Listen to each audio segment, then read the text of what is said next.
Hey guys, it's Amber, and I'm getting ready to work on my day 7 for my October daily, and keeping it really simple. I've been away from the project for like a week and a half, and I have COVID now, so I apologize for the voice. Just keeping it really simple today. I've got a picture of this fall candle with one of my plants that I just thought was really pretty. It's a pumpkin vanilla cream from Bath and Body Works. It's really their weight barn, but it's one of the best pumpkin candles out there. I have a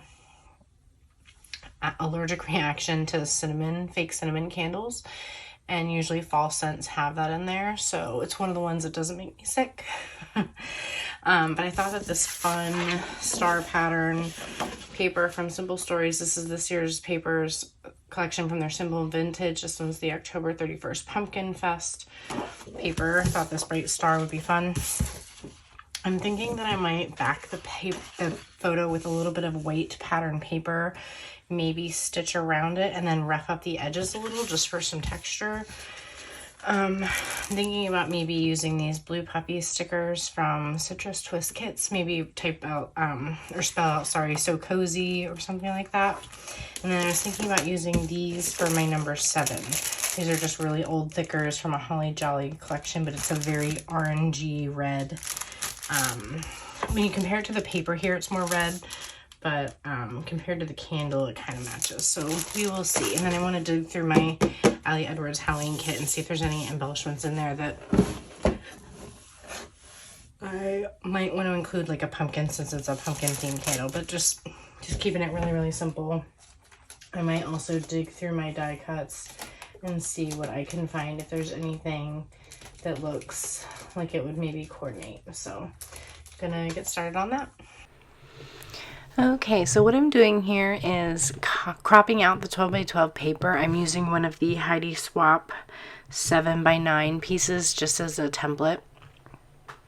And then I'm going to use some double-sided sticky tape here to attach the photo to the white cardstock. I'm using just a couple pieces in the corner.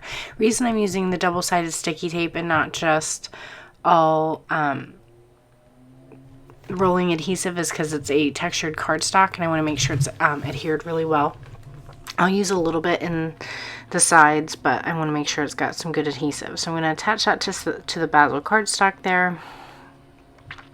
And I'm just going to loosely trim that with scissors, and then I'll use my trimmer to make sure that it's got nice straight edges on the two sides. So I trimmed it a little bit wider than it needed to be.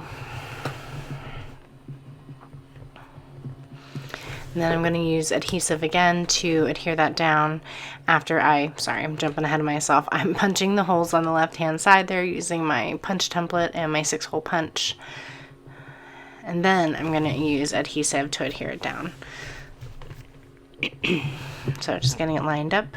I ended up printing this photo at 5.5 by 7, by the way, and I'm really happy with how it looks on the size photo, or how that size photo looks on the pattern paper. It just seems to fill it out really nicely.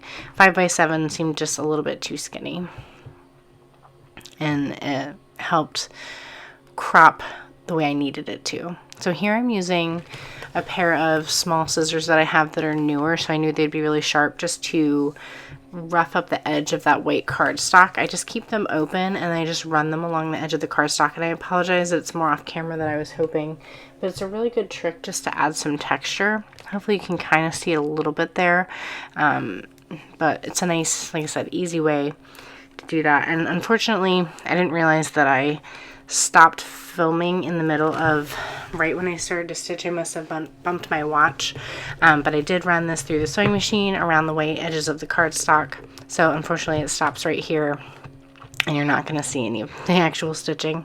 But here it is after it's been run through. And I'm going to go ahead and add the puffy stickers from Citrus Twist Kits. I'm just going to use my paper piercer to help me get them attached. I just decided to go with the So Cozy. It fit nice and easily into that little spot there, and I liked the blue popping with the orange. And then I decided last minute just to grab a pen and write a tiny bit of journaling right on the bottom of the photo. So that it had a little bit of detail as well. So like I said, nice and easy one. It's all I seem to be able to do with this album, so I apologize it's not been super creative, but thanks for sticking with me, and I hope you guys are inspired even if the projects are simple. Thanks again. Bye for now.